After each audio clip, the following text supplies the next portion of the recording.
آج کی اس مبارک محفل میں ہم حضرت سرکار سیدنا ابراہیم علیہ السلام کا سیرت اور آپ کا کچھ تذکرہ فرمائیں گے۔ عزیزان محترم، حضرت ابراہیم علیہ السلام اللہ نے آپ کو فضیلت عطا فرمائی کہ انبیاء علیہ السلام میں جو اولو العزم پیغمبر ہے ان میں آپ کا بھی شمار ہوتا ہے، اور آپ ہمارے آقا صلی اللہ علیہ وسلم کے بعد سب سے افضل نبی ہے۔ اللہ تبارک و تعالیٰ نے اس سے بڑی کیا فضیلت ہو سکتی ہے کہ اللہ کے رسول صلی اللہ علیہ وسلم جس نسل میں آئے وہ حضرت ابراہیم علیہ السلام ہی تھے کہ آپ ہی کی نسل میں اللہ نے آخری نبی خاتم المرسلین صلی اللہ علیہ وسلم کو پیدا فرمایا۔ ایک اور چیز بتاؤں، ابراہیم علیہ السلام کی دو بیٹے ہوئے، اسحاق علیہ السلام اور حضرت اسماعیل علیہ السلام ذبیح اللہ۔ حضرت اسماعیل علیہ السلام کی نسل میں آقا صلی اللہ علیہ وسلم کی ولادت ہوئی۔ اسحاق علیہ السلام کی نسل میں بہت سے پیغمبر آئے، لیکن حضرت اسماعیل علیہ السلام کی نسل میں خالی خاتم المرسلین پیدا ہوئے۔ آپ ایک چیز یہ بھی سمجھ میں آئی کہ اسحاق علیہ السلام کی نسل کو دیکھیں تو بہت پیغمبر ہے، بنی اسرائیل یہ سب اس میں آتے ہیں، ان میں آتے ہیں، لیکن اسماعیل علیہ السلام کی نسل میں بزرگان دین بڑے ہوئے لیکن پیغمبر اور نبی کوئی نہیں ہوا سوائے ہمارے آقا صلی اللہ علیہ وسلم کی۔ وجہ کیا ہے؟ اس لیے کہ قدرت دیکھیں کہ میرے رب کو یہ گوارا نہ تھا کہ اسماعیل ذبیح اللہ کی نسل میں دوسرا کوئی پیغمبر بھی ہو تو میرا محبوب ہی ہو۔ باقی یہ تو قدرت ہے نا، اسحاق علیہ السلام کے وہ نسل میں بے شمار پیغمبر آئے، جلیل القدر انبیاء، لیکن سرکار جس نسل میں ہے یعنی سرکار کا جو نسب نامہ ہے وہ حضرت اسماعیل ذبیح اللہ سے ملتا ہے۔ ان کی نسل میں کوئی نبی نہیں تھا، اس لیے کہ وہ ہوں گے تو تنہا مصطفیٰ جان رحمت ہی ہوں گے۔ تو ابراہیم علیہ السلام کو یہ بھی فضیلت حاصل ہے۔ میں جگہ خالی ہے، تھوڑے آگے آ جائے، درود شریف پڑھ اللہم صلی علی سیدنا محمد معدن الجود والکرم۔ اب آپ دیکھیں کہ چونکہ میں نے آپ کی سیرت کے حوالے سے بہت سی میں دو تین باتیں، چونکہ ہم تھوڑے وقت میں مقام خلت بھی بیان کریں گے اور باقی جو قربانی کا معاملہ ہے تو ہم انشاءاللہ عید کے دن کی نماز پہ اس کا ذکر۔ ابراہیم علیہ السلام کی ولادت کے حالات، انبیاء علیہ السلام کو آزمایا گیا۔ آج ہمیں بھی دیکھو، ایک آدمی ایک یہ سوچتا ہے نا کہ بھئی نمازی ہوں پھر بھی پریشانی آتی ہے، تو یہ کوئی بہت بڑی بات نہیں ہے۔ نمازی سے افضل بہتر کئی گنا بہتر تو مقام میں ولایت، نہ اس کے بعد صحابیت، نہ اس کے بعد تو پیغمبر، تو نبیوں کو تو اس سے بڑا آزمایا گیا۔ حضرت ابراہیم خلیل اللہ علیہ السلام کی ولادت نمرود کے دور میں ہوئی، اور دنیا کے اندر 4 بادشاہ ایسے ہوئے کہ جنہوں نے پوری دنیا میں حکومت، اور وہ زمانے کے اندر آج بھی پاسبل نہیں ہے۔ پھر بھی انٹرنیٹ کا زمانہ ہے نا، آدمی پہنچ سکتا ہے، لیکن اس زمانے میں پوری دنیا میں حکومت کرنا بہت بڑی بات ہے کہ عراق کا بادشاہ ہند تک اور سندھ تک حکومت تھی۔ دنیا میں 4 بادشاہ، اس کو یاد رکھنا، جو پوری کائنات میں جنہوں نے حکومت کی۔ پہلا بادشاہ نمرود جو کافر تھا، دوسرا بادشاہ بخت نصر وہ بھی کافر تھا، اور ایک بادشاہ جو حضرت سلیمان علیہ السلام تھے وہ پیغمبر تھے، اور دوسرے بادشاہ سکندر جو مومن تھے۔ تو 4 بادشاہ، نمرود کا دور۔ اب آپ دیکھیں کہ ان کو یہ تھا کہ جو بھی غلط کام زمین پہ کرتا ہے وہ توحید کا انکار کرتا ہے، وہ لوگوں پہ ظلم کرتا ہے، وہ اپنی حکومت کو منواتا ہے، تو پھر مقابلے کے اندر کوئی عام آدمی کا انتخاب نہیں ہوتا، پھر وہ نبی آتا ہے اور اس کی حکومت کو بھی چکناچور کرتا ہے، توحید کا پرچم لے لاتا ہے، لوگوں کے دلوں میں بتاتا ہے کہ خدا ایک ہے۔ آپ دیکھیں نمرود کا دور کیا تھا، اس نے دیکھ لیا خواب کہ میری سلطنت مٹنے والی ہے اور خود خدائی کا دعویٰ کرتا تھا۔ اب اس نے یہ کیا کہ کسی کو پیدا ہونے نہیں دوں گا، کوئی پیدا ہونے والا، ارے نسل کی منقطع نسل کو منقطع کوئی بندہ نہیں کر سکتا۔ توجہ، اشارہ دے رہا ہوں، وہ نہیں چاہتا تھا کہ ابراہیم آئے، اور آج بھی لوگ نہیں چاہتے کہ ہم آئے، لیکن یاد رکھنا کہ پیدا کرنا مارنا یہ تیرے ہاتھ میں نہیں ہے، یہ رب کے ہاتھ میں ہے۔ وہ شمع کیا بجھے جس کو ہوا روشن کرتی چلی جاتی ہے۔ پوری دنیا کے اندر سرکار نے فرمایا کہ اگر پوری دنیا میں، حدیث پاک کوٹ کرتا ہوں پھر آگے سنتے ہیں، حضور فرماتے ہیں اگر پوری دنیا چاہے تو تمہیں نفع نہیں پہنچا سکتی، اگر تیرے تقدیر میں نقصان لکھا ہے، اور اگر پوری دنیا چاہے کہ میں اس بندے کا نقصان کر دوں، قسم خدا کی نفع لکھا ہوگا۔ پوری دنیا کیا حکومت وقت بھی کھڑا ہو جائے لیکن تیرا نقصان نہیں کر سکتی ہے۔ اس لیے کہ سرکار نے فرمایا نفع نقصان کا مالک رب ہے، تقدیر کا بھرا بھلا اللہ کے ہاتھ میں ہے، پیدا کرنا موت کا اتارنا یہ رب کے ہاتھ میں ہے۔ نمرود نہیں چاہتا تھا کہ ابراہیم آئے، لیکن رب نے اہتمام فرمایا، اس نے خود کی بات بتاؤ، وہ بھی جنگل میں چلا گیا، وہ بھی جنگل میں چلا گیا۔ لوگوں نے پوچھا بادشاہ ہو کر تخت چھوڑ کے جنگل میں گیا، فرمایا میں اپنی بیوی کے قریب ہوں گا کہیں بچہ پیدا نہ ہو جائے۔ وجہ یہی تو تھی کہ اس ستارے نے اس کو ایسا جو ہے، اس ستارے کی گردش نے اسے ایسا دیوانہ بنا دیا تھا، اپنی حکومت کا خطرہ لاحق ہونے لگا۔ اب یہ بھی تو پتا چلا کہ نبیوں کی ولادت پہ کمکمے ہم لگاتے ہیں، میرا رب ستاروں کو چمکایا کرتا ہے۔ اور جس وقت حضرت ابراہیم علیہ السلام کا نور پاک آپ کی ماں کے پیٹ میں آیا تو اس وقت نجومیوں نے کہہ دیا آج وہی رات ہے کہ وہی رات ہے کہ نور ابراہیم کا ماں کے شکم میں جائے گا، یعنی وہ یوں کہہ رہے تھے کہ جس کا خوف ہے تمہیں آج وہ منتقل ہونے والا ہے۔ اب یہ پریشان ہے، میں نے تو سارے مرد عورتوں کو الگ کر دیا، نکاح پہ پابندی لگا دی، قربت پہ پابندی لگا دی، ساتھ میں رہنے پہ پابندی لگا دی، نہ ساتھ رہے نہ اولاد پیدا ہو، لیکن جائے گا کیسے؟ میں کہتا ہوں پوری دنیا ایک طرف ہو جائے، تمہیں نقصان پہنچانا چاہے میرے آقا فرماتے پہنچا نہیں سکتی، پوری دنیا ایک طرف ہو جائے تمہیں نفع پہنچانا چاہے تمہیں نفع نہیں پہنچا سکتی۔ وہ پوری حکومت جہاں ایک نہیں، جہاں سورج نکلتا ہے، جہاں سورج ڈوبتا ہے، شمال ہو جنوب ہو، نمرود کی حکومت عراق سے لے کر اکھنڈ بھارت تک تھی، لیکن ایک کام وہ کر نہ سکا کہ ابراہیم کی ولادت کو روک دے۔ اس رات کو میرے رب نے ستارہ چمکایا۔ نمرود اپنی قوم سے پوچھتا ہے آخر وجہ کیا ہے؟ تمہیں کس نے بتایا کہ اس کا نور منتقل ہونے والا ہے؟ فرمایا گیا ایک ستارہ روشن ہو رہا ہے، وہ چمک رہا ہے۔ پتا چلا جب نبی کا نور منتقل بھی ہوتا ہے میرا اللہ ستاروں کو آسمانوں میں چمکایا کرتا ہے۔ یہ وہ چیز ہے آج کوئی بندہ اپنی حیثیت نہیں رکھتا کہ نبی کی ولادت پہ ستارہ چمکا سکے، لیکن وہ قدرت والا رب ہے کہ جب میرے آقا علیہ السلام کی ولادت ہوئی یہودی مکہ کی گلیوں میں گھوم رہا تھا، لوگوں سے پوچھ رہا تھا کیا ایک بچہ پیدا ہوا ہے؟ آج کوئی بچے کی ولادت ہوئی ہے، لوگ کہتے ہیں بچے تو روز پیدا ہوتے ہیں، بچے تو روز آتے جاتے ہیں، لیکن آج کوئی خاص ہے؟ کہا ہاں میں نے ستارہ چمکتے دیکھا ہے، اور وہ ستارہ اس وقت چمکے گا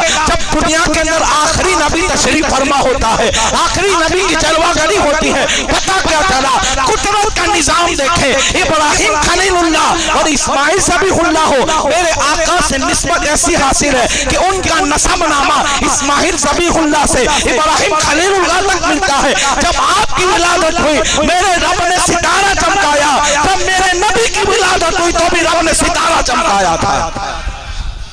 اب وہ کہتا ہے اب حضرت ابراہیم علیہ السلام ماں کے شکم میں، عورتوں کی نارمل حالت یہ ہوتی ہے کہ بچہ پیٹ میں ہو تو عورت کا جسم سے پتا چلتا ہے کہ یہ حاملہ ہے حیا کے پردے میں، لیکن حضرت ابراہیم علیہ السلام کی والدہ کا معاملہ یہ نہیں تھا۔ وہ شمع کیا بجھے جس کو خدا روشن کرے، وہ